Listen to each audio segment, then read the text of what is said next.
आप सभी को नमस्कार। हमने पिछली कक्षाओं में पढ़ा था कि हिंदी और संस्कृत में वर्णों की संख्या कितनी है, वर्णों को कितने उपभागों में बांटा गया है, वर्णों में और क्या क्या उसके उपभागों में कौन कौन से उनकी संज्ञाएं दी गई है, इस पे हमने परिचर्चा की थी। अग्रिम कड़ी में हम देखना चाहते हैं कि वर्ण कहते किसे हैं। आखिर में हमें जानना आवश्यक है कि जिन वर्णों के विषय में आपने पढ़ा उन वर्णों को क्या कहते हैं, वो वर्ण एक्चुअली हैं क्या, उन वर्णों का वास्तविक गुण क्या है। तो उसके लिए हमें परिभाषाओं की आवश्यकता पड़ती है और आपके संज्ञान में यह आवश्यक है कि परिभाषाएं कभी एक जैसी नहीं होती हैं।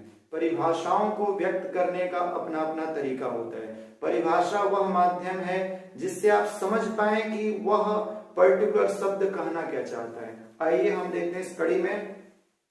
सबसे पहले देखते हैं वर्ण, यानी वर्ण किसे कहते हैं। तो हम देखेंगे यहाँ पे कि भाषा की सबसे छोटी इकाई को वर्ण या अक्षर कहते हैं। देखिए, वर्ण का मूल नाम अक्षर ही होना चाहिए, लेकिन वर्णमाला इत्यादि के चलते हम वर्ण के नाम से भी जानते हैं। अक्षर का मूल शब्द होता है नक्षर, जिनका क्षय ना हो अर्थात जिनके टुकड़े ना हो, उनको हम अक्षर कहते हैं। यहाँ पे ध्यान देना है आपको कि भाषा की सबसे छोटी इकाई को वर्ण या अक्षर कहते हैं।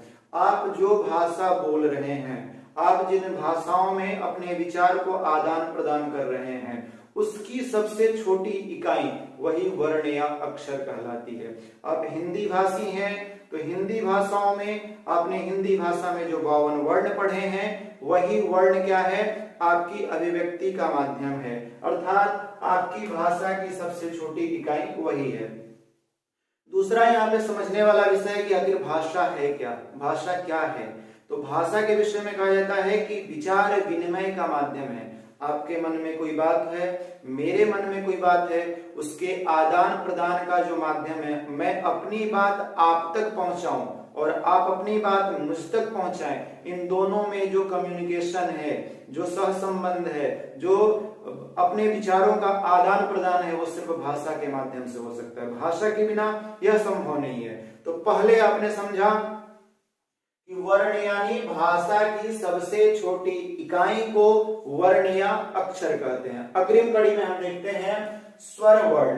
अब आपने पढ़ा था कि वर्णों को मुख्यतया दो भागों में बांटते हैं, एक स्वर वर्ण और एक व्यंजन वर्ण। तो यहाँ पे स्वर और व्यंजन के विषय में जानेंगे हम।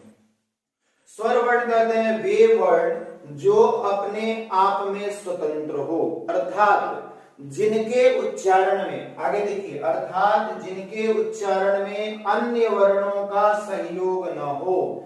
अर्थात आप समझ सकते हैं कि स्वर वर्ण वे वर्ण हैं जो अपने आप में स्वतंत्र हो। जैसे आपने अ आ पढ़ा हुआ है, तो अ आ के कभी टुकड़े नहीं होते हैं। आपने देखा होगा कि अ आ आप जैसा लिखते हैं वैसा ही प्रयोग में आता है। और दूसरी बात है कि उनके उच्चारण में अन्य किसी वर्ण का सहयोग नहीं होता है।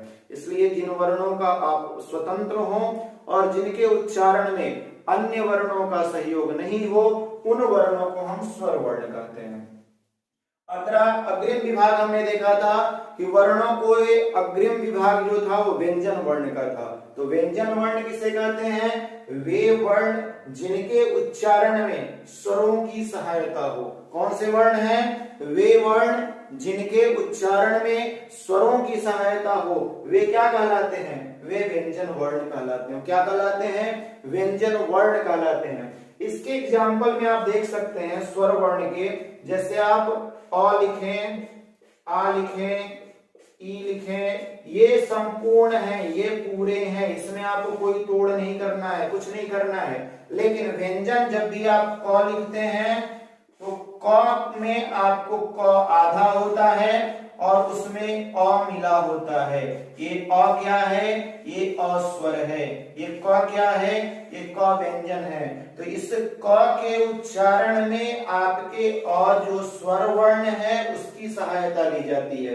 अब आपको क्लियर हो गया होगा कि वर्ण कहते हैं